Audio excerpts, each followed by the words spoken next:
സ്വർണം കിട്ടിയപ്പോ നിന്റെ തന്തക്കും തള്ളക്കും കണ്ണു മഞ്ഞൾ ചൊല്ലടി. നിന്റെ തന്ത വിഷാണെങ്കിൽ ഞാൻ അതിനേക്കാൾ വലിയ വിഷ.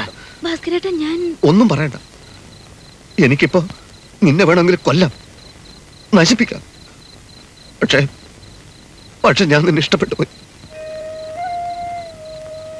നിനക്ക് ഒരവസരം കൂടി ഞാൻ തരാം. നാളെ എല്ലാവരും കാണേ ഞാൻ നിന്നെ വിളിക്കാൻ വരും. അപ്പോ എന്റെ കൂടെ എന്റെ ഭാര്യയായിട്ട് നീ ഇറങ്ങി വന്നോളണം. വരണം. എന്റെ ഈശ്വര, ഞാൻ എന്തായി കേക്കണത്? നീ ഏത് പെണ്ണിനെ കെട്ടിയാലും ഇവിടെ ആർക്കും ഒരു വിരോധമല്ല. പെണ്ണേതെന്ന് പറയടാ. വെളിച്ചപ്പാടാണ് എന്റെ മോനെ കൊണ്ട് ഈ കോല കെട്ടിക്കുന്നത്. ഞാനോ? എന്റെ ഭഗവതി, സ്വകാര്യത്തിൽ പോരെ, ആളെ കൂട്ടണോ ഭാസ്കര? നിങ്ങളിങ്ങനെ 24 മണിക്കൂർ മരിച്ച പോലെ കിടന്നു. നമ്മുടെ മോൻ ഭാസ്കരനെ ഏതൊരു പെണ്ണിനെ വിളിച്ചിറക്കി കൊണ്ടുവരാൻ പോടുന്നു. ഏട്ടന് എന്നോടെങ്കിലും പറഞ്ഞൂടെ ആരാ ആള്? പറഞ്ഞാൽ നിനക്ക് എന്നോട് ദേഷ്യം തോന്നും? ഒരു ദേഷ്യം തോന്നൂല. സ്നേഹലത ചേച്ചിയാണോ?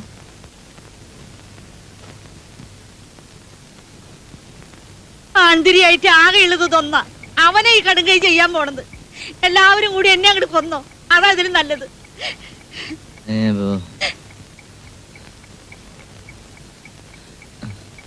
എന്താടാ? അച്ഛൻ എന്നോട് ക്ഷമിക്കണം, എന്നിട്ട് അനുഗ്രഹിക്കണം. ഇതെന്റെ അഭിമാനത്തിന്റെയും കൂടി പ്രശ്നമായി പോയി. കളിച്ച് കളിച്ച് എന്റെ മുറ്റത്ത് വന്നിട്ടാണോടാ നിന്റെ കളി? അന്തസ്സായിട്ടാടാ ഞാനും എന്റെ കുടുംബവും കഴിയുന്നത്. അല്ലാതെ നിന്നെ പോലെ നാട്ടുകാരെ പറ്റിച്ചും കണ്ടവരെ സ്വർണ്ണം മോഷ്ടിച്ചു അല്ല. സൂക്ഷിച്ച് സംസാരിക്കണം. തട്ടാമാർക്ക് ഒരു സത്യമുണ്ട്. അത് വിട്ടിട്ട് തട്ടാൻ ഗോപാലന്റെ മോൻ ഇന്നുവരെ ജീവിച്ചിട്ടില്ല. എന്റെ ഭഗവതി, നിങ്ങൾ രണ്ടുപേരും ഇങ്ങനെ കീരിയും പാമ്പും പോലെ നിൽക്കുന്നത് ശരിയല്ല. പണിക്കൊരു മോളെ വിളിച്ച് ചോദിക്കാൻ വിവരം അറിയാലോ. നിർത്ത്. വെളിച്ചപ്പാട് ഇങ്ങനെ ഇവിടെ തുള്ളുന്നത് ഇതെന്റെ കുടുംബ പ്രശ്ന. ഇത് ഞാൻ നോക്കിക്കോളാം. ആ തുള്ളാതിരിക്കാൻ പറ്റുമോ? ഞാൻ ഈ നാട്ടിന്റെ വെളിച്ചപ്പാടാ. വഴക്കുണ്ടാക്കണ്ട. അച്ഛനും മോളും എന്നോട് കള്ളക്കളി കളിക്കണ്ട. ഒന്നുകിൽ അവളോട് വാക്ക് പാലിക്കാൻ പറ, അല്ലെങ്കിൽ എന്റെ മാല തിരിച്ചു തരാൻ പറ.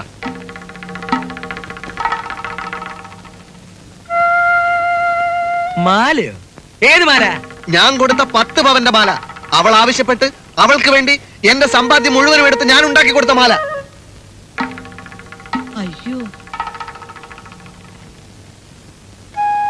ഈ ആണാണെങ്കിൽ ആ മാല വാങ്ങിച്ചോണ്ട് വാട ഭാസ്കര. മാല?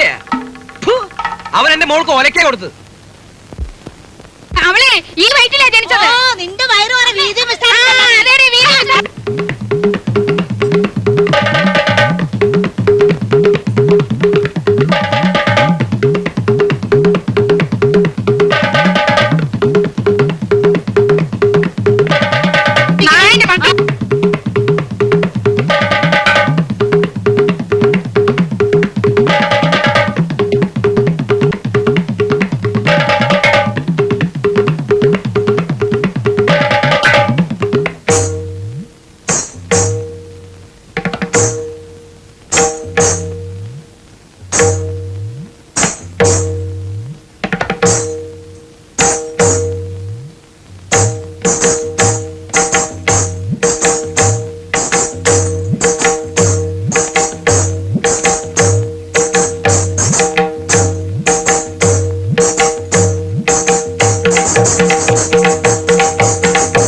എന്താ ഗോപാലേട്ടാ?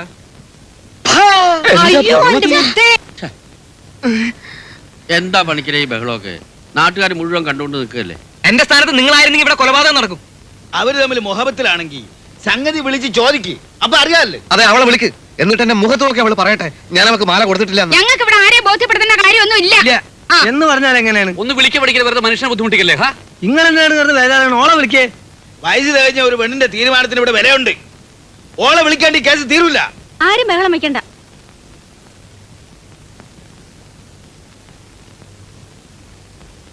സത്യം എന്താന്ന് വെച്ചാ പറമോളെ. നീ പറയുന്നു മാത്രമേ ഞങ്ങൾ നാട്ടുകാർ വിശ്വസിക്കൂ. എനിക്കിവിടെ ആരും ഒന്നും ദാനം തന്നിട്ടില്ല. ആ പേരും പറഞ്ഞ ആരും ഇങ്ങോട്ട് വരും വേണ്ട. അങ്ങോട്ട് മാറിക്ക്.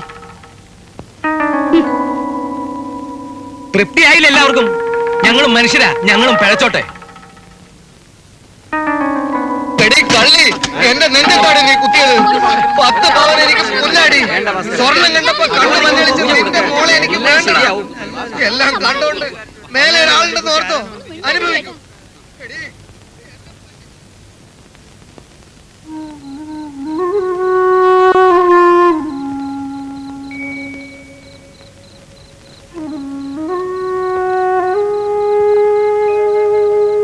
മോനിത് കുടിക്കും.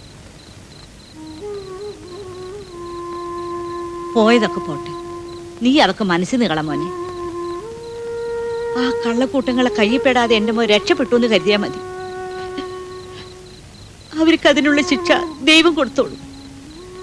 ഏട്ടന് നഷ്ടം വന്നിട്ടുണ്ടെങ്കിൽ എന്റെ സ്വർണം മുഴുവൻ എടുത്ത് വിറ്റോ, ഒന്നും സാരമാക്കണ്ട.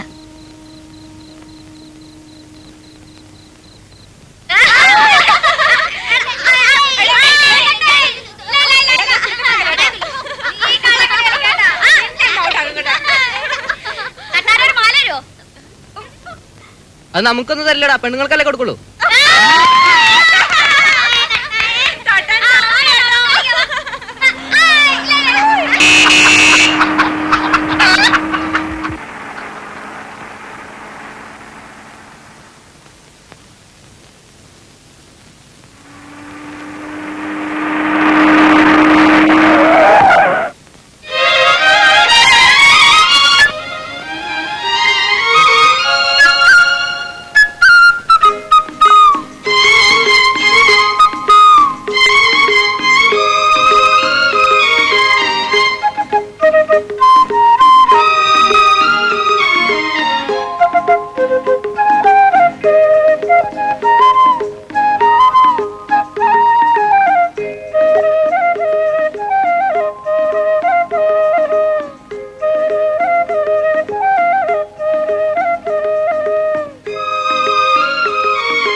ടൂറിസ്റ്റുകാർ വന്നത് ഗൾഫാ.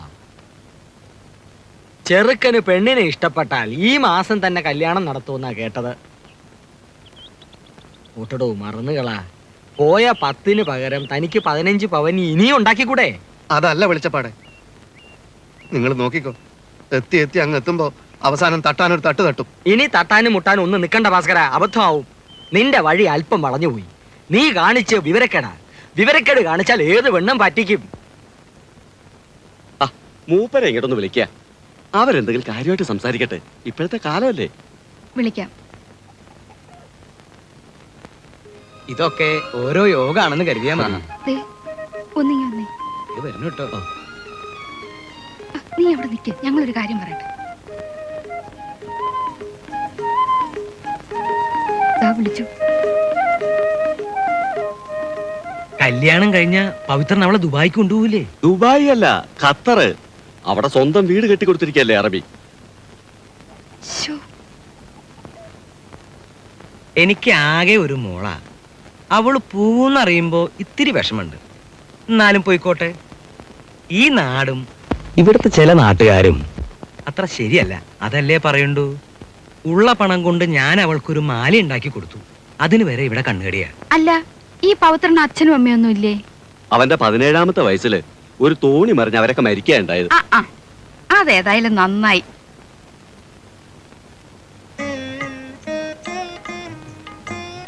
ലതയെ കാണാനാ ഞാൻ വന്ന്. കണ്ടു, ചായ കുടിച്ചു. ചായ നന്നായിട്ടുണ്ട്. അത് അമ്മയിട്ടത്. ഇത് കുടിച്ചപ്പോഴേ തോന്നി നിങ്ങൾക്കും ആ കൈപ്പുണ്യം കാണുമല്ലോ. എനിക്ക് സ്വന്തം എന്ന് പറയാൻ പോലും ആരുമില്ല. വലിയ പേരെടുത്ത് മരിച്ച ഒരു ജോത്സ്യനാണ് എൻ്റെ അച്ഛൻ. ലത കേട്ട് കാണും, ഒല്ലൂർ രാഘവ പണിക്കർ. ലതയെപ്പോലൊരു പെണ്ണിനെ എനിക്ക് കിട്ടുമെന്ന് അച്ഛൻ രാശി വെച്ച് പറഞ്ഞ് എനിക്ക് ഇപ്പോഴും ഓർമ്മയുണ്ട്. ഇപ്പൊ തന്നെ എൻ്റെ കൂടെ വരുന്നോ അതോ കുറച്ച് ദിവസം കാക്കുന്നോ?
ഞാൻ അമ്പലത്തിലൊക്കെ തിരക്കി.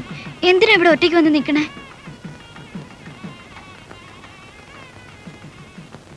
ആ കല്യാണം നടന്നു എന്ന് വെച്ച് ഏട്ടൻ ഇനി അബദ്ധമൊന്നും കാണിച്ചേക്കരുത്.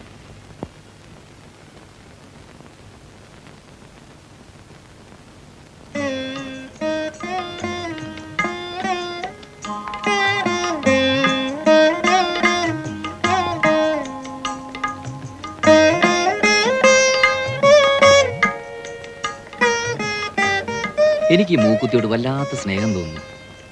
സത്യം പറഞ്ഞാ ഇവിടെ ഒന്നും വേണ്ടതാ. പക്ഷെ മൂക്ക് കുത്തി തരാൻ എൻ്റെ സ്വർണത്തിന്റെ സൂചിയൊന്നുമില്ല. സ്വർണത്തിന്റെ സൂചി കിട്ടാനേ തട്ടാനെ കെട്ടണം. ഞാൻ വെറൊരു പണിക്കരാ.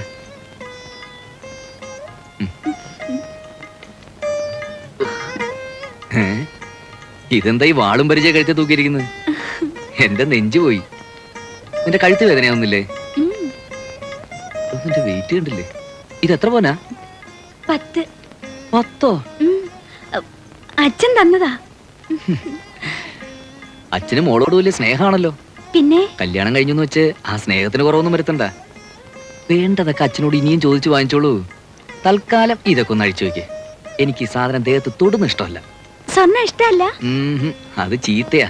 എന്നാലും ഇത് ഞാൻ അഴിച്ചു വെക്കില്ല.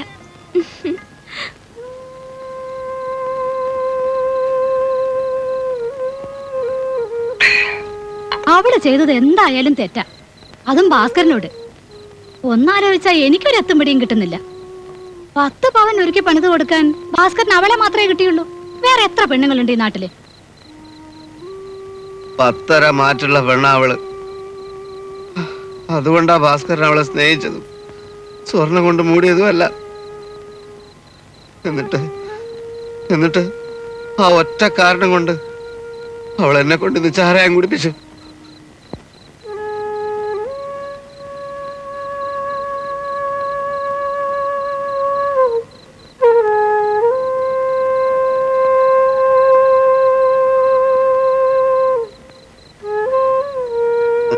എഴുന്നേക്ക്.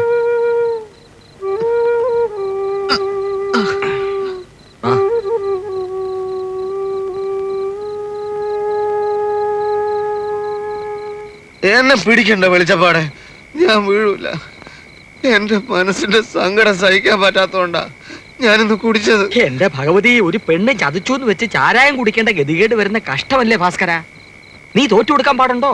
പോയ 10 പവന്റെ പിന്നാലെ നിന്റെ ജീവിതവും പോവില്ലേ? പോയാ പോട്ടന്റെ വെളിച്ചപ്പാടെ. ഇന്ന് എന്റെ മധുവിധുവാ. മധു എന്ന് പറഞ്ഞ ചാരായം, വിധു എന്ന് പറഞ്ഞ രാത്രി. അതായത് ചാരായ രാത്രി. നിന്നെ മലയാളം പഠിപ്പിച്ച മാഷ എനിക്കൊന്ന് കാണണം. എടാ പണിക്കരെ, കള്ളപ്പണിക്കരെ, ചെറ്റ പണിക്കരെ, ധൈര്യം ഉണ്ടെങ്കിൽ ഇറങ്ങി വാടാ. എടാ ഭാസ്കരനെ തനിക്ക് ഒരു പുല്ലും ചെയ്യാൻ പറ്റില്ലടാ. ഭഗവതി, ഇറങ്ങി വാ. വിഷമിക്കാനൊന്നുമില്ല. മോള് 2 തൊട്ടി വെള്ളം കോരി തലയിൽ ഒഴിച്ചു കൊടുക്ക്. ആദ്യമായിട്ട് കുടിച്ചതിന്റെയാ.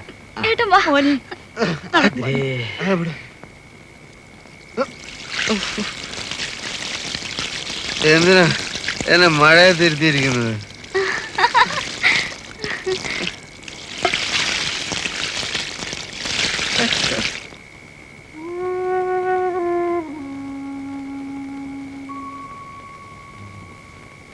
എന്റെ മോന് ആ ദുഷ്ടത്തി കൈവശം കൊടുത്തതാ.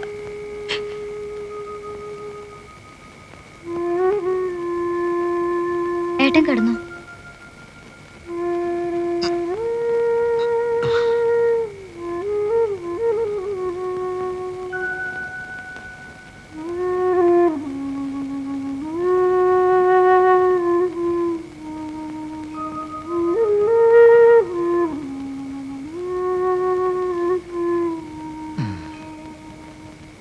പോയത് പോട്ടടാ, നീ ഇനി കുടിക്കരുത്. മോൻ എത്രയാ കുടിച്ചത്? 500 മില്ലി. വേണമെന്ന് വെച്ചിട്ടല്ല അച്ഛാ. അമ്മ അറിയാതെ ഒരു 200 എനിക്കും വാങ്ങിത്തരായിരുന്നു. അത് നീ ചെയ്തില്ല.